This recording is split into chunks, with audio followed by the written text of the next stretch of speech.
loyalty, and the treatment of the other. These are not in and of themselves Islamic or Middle Eastern or Arab or Muslim concepts. They exist across the spectrum of, political, religious extremism and mobilization throughout history. I think one of the problems that we have is that the very real threat of jihadism has been dishonestly and lazily used to vilify innocent Muslims and divorce the discussion from nuance, sensitivity, and reality.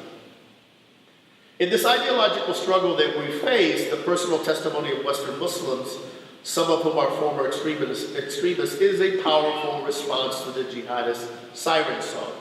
We've seen the same thing is true of former Nazis, former Klansmen, former white power activists. This is a natural national security tool which has been used by Western governments, but not enough. This work is best done not by governments, but by the private sector, by civil society writ large, by Muslims and by non-Muslims. I was recently heartened to see that the excellent UK-based Quilliam Foundation established a US branch just a few weeks ago. Their way of doing things is, I think, a good thing, it's a positive thing, but it's not the only way of addressing this issue. And we need to avoid the idea that there is one way of addressing the issue of radicalization or violence. Indeed, one of the first steps that scholars who study this issue always start with is there is no one path to radicalization.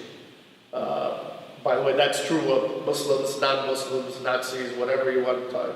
It's a complex process. The process of the human heart, the process of the brain. Why does one person do something and one does not? Is very complicated. That's one reason for the danger of kind of broad brush, looking at the issues. Now, I've tried to put the issue of violence and ideology in a broader, real-world historical context encompassing American history of both Muslims and non-Muslims. I think we also need to look at the question of the state. The principal role of all states is to protect itself and its citizens. And I think the United States, which I regard generally as a relatively just and free society, has a mixed history on this. We can go back, and I think Faiza mentioned World War II, but we can go back farther. President Lincoln suspended the writ of habeas corpus, one of our most cherished rights during the Civil War. Citizens were arrested by the military and held without trial, and when this was challenged and overturned in the Supreme Court, Congress passed a law giving the president to do what the court had just said he couldn't do. And remember that this controversy of people being thrown in prison without due process was occurring in the North. We're not talking about people in the Confederate States that seceded. These were Northerners arrested during the Civil War. In 1941, of course, President Roosevelt's Executive Order 9066 paved the way for the detention of Japanese, German, and Italian Americans. Obviously, we always focus on the Japanese, and we should, because that was the overwhelming bulk of the people sent to concentration camps, 120,000. But actually, 11,000 people of German origin and 3,000 of Italian origin were detained. And in something which seems incredible in our day and age, some of the Germans detained were actually German Jews fleeing Nazi persecution. Now, obviously, today, both Lincoln and Roosevelt have monuments on the National Mall in Washington and are regarded as two of our greatest presidents. I personally find their actions deeply disturbing and worthy of condemnation, even though I understand the political environment that brought them about. I used to make this point on Pan-Arab television when critics would bring up Guantanamo and Abu Ghraib as radicalizing factors for jihadism. Of course, neither existed on 9/11. And in fact, much of the plotting for 9/11 occurred during the president of Bill Clinton, not George Bush. Now, none of these past actions by chief executives should be seen as excuses for current or future actions by their successors. Nor are the Civil War and World War II the same as the very real but manageable jihadist threat that we've talked about. They do illuminate the actions that states can and do take, even democratic ones, for national security. And I think democratic states have a greater right to do so.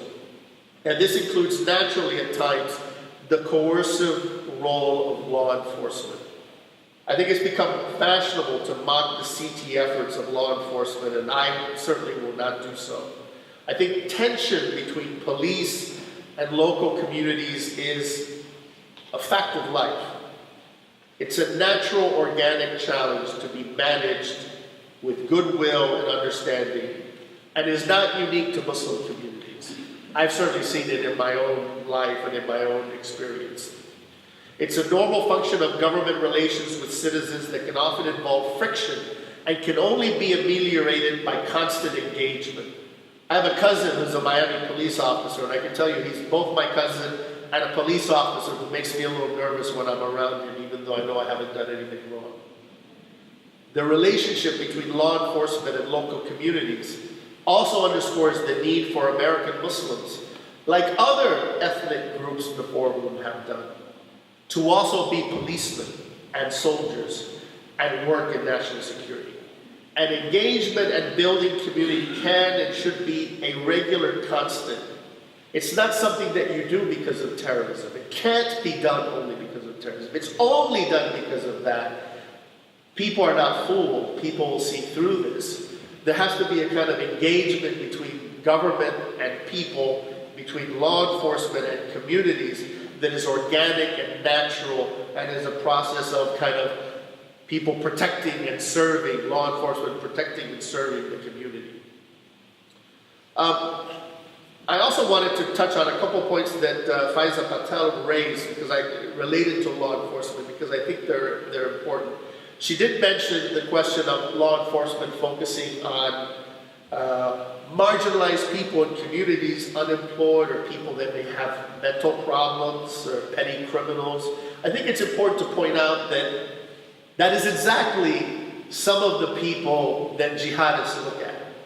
So it's not like law enforcement decided to look at people who are annoyed and upset and have problems and have mental problems and have unemployment or other problems. That is actually literally what ISIS and Al-Qaeda have used as cannon fodder for terrorist attacks. So it actually makes a lot of sense to look at that subset of people.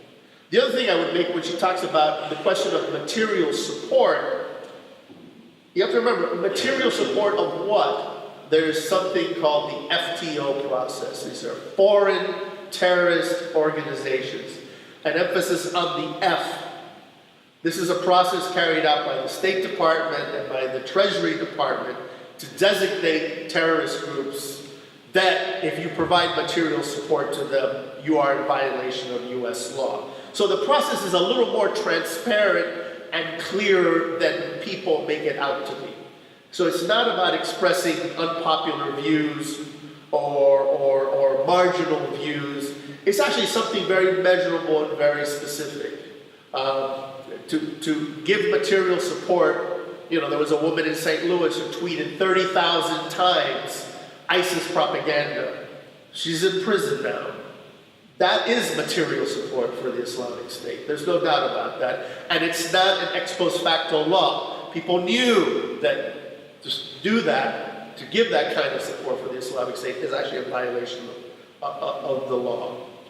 So the right of self-defense means the question of law enforcement. It also means the issue, and I want to address it, the issue of people entering and residing in the United States. Nation states make these determinations all the time. As a refugee and as an immigrant, to me this is something that I'm very familiar with. The percentage of foreign-born people like me today in the United States is at a record high. It's at a 106-year high. So it's not a surprise that this should be an issue of public controversy. I'm not for or against the discussion that's going on about what is the number that should be allowed in or not allowed in or all of that. But this is an issue that governments do deal with all the time. In an article earlier this year, after the first travel ban announced by the Trump administration, I criticized the inclusion of Iraq and Sudan on the list, and indeed I foretold that both these countries would be removed from the list. Why? Because there were reasons why they shouldn't have been on the list. These are both countries where we have diplomatic missions and full diplomatic relations with those governments. So the fine points of vetting people, the fine points of liaising with local intelligence and national security is something that exists in Iraq and exists in Sudan. I was chief of mission in Sudan, and for example, the U.S. intelligence has a very good relationship with Sudanese intelligence on these issues. The inclusion of Libya, Syria, Yemen, Somalia, and Iran could have been presented in a logical and reasonable manner, given that these are 5 countries where we do not have embassies and many of the traditional checks and balances a diplomatic mission carries out are missing.